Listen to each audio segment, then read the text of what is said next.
नमस्कार मंडळी, मी तुमचा लाडका मित्र वरद विजय चव्हाण आणि मी तुम्हा सर्वांचं माझ्या युट्यूब चॅनलमध्ये स्वागत करत आहे.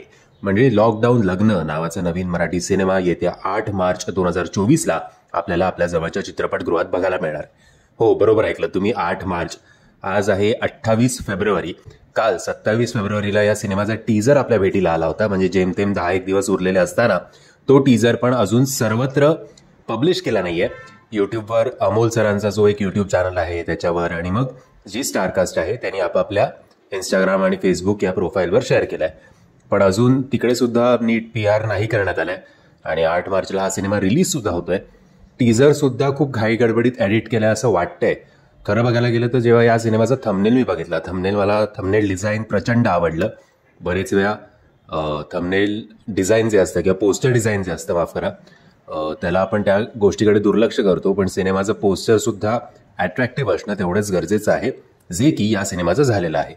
मग टीजर जेव्हा आपण बघतो तेव्हा नुसती गडबड पटापट एक शॉर्ट्स दाखवण्यात येत आहेत. कोण काय कोणाच्या नात्यात आहे काही कळत नाहीये.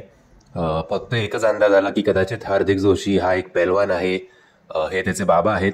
यांचा by the way me Mulshi pattern त्याच्यात त्यांनी वकिलांची भूमिका केली होती, तेव्हापासून मी त्यांचा फॅन आहे. त्यांचं काम प्रचंड ईज आहे त्यांच्या कामामध्ये. आणि हार्दिक जोशी आणि एका मुलीचं लग्न ठरतं. ती मुलगी श्रीमंत असते.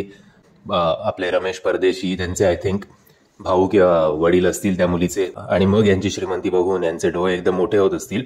तेवढ्यात हार्दिकच्या आयुष्यात येते प्राजक्ता. आता प्राजक्ता कदाचित अजून दिसायला सुंदर, अजून मॉड, अजून श्रीमंत. आता हे जे काही लग्न जुळलंय ते तोडून प्राजक्ताबरोबर हार्दिकची सेटिंग कशी करायची? बरं, प्राजक्ता आणि प्रवीण तरडे सरांचं काय कनेक्शन आहे? प्रवीण तरडे सर हार्दिक जोशी आणि त्याच्या बाबांसमोर एक अडथळा म्हणून उभं राहणार का? असं एकंदरीत या घाईगडबडीच्या टीजरमध्ये मी अंदाज बांधण्याचा प्रयत्न केलाय स्टोरीचा. फुल कॉमेडीच हा सिनेमा असणार आहे. जसे प्रियदर्शन यांचे सिनेमा असायचे तसंच हा सिनेमा वाटतोय.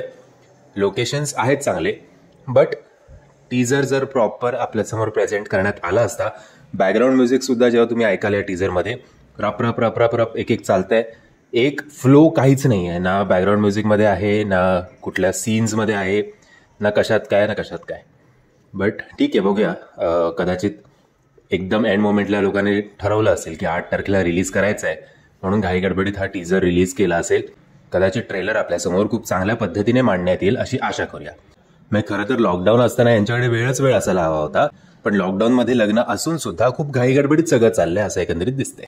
म्हणजे जर तुम्ही हा टीजर बघितला नसेल तर त्याची लिंक मी तुम्हाला खाली डिस्क्रिप्शन बॉक्समध्ये देतोय. मी आशा करतो तुम्हाला हा व्हिडिओ आवडला असेल. जर तुम्हाला हा व्हिडिओ आवडला असेल तर प्लीज या व्हिडिओला लाईक, शेअर आणि चॅनलला सबस्क्राईब करायला विसरू नका. जय हिंद, जय महाराष्ट्र.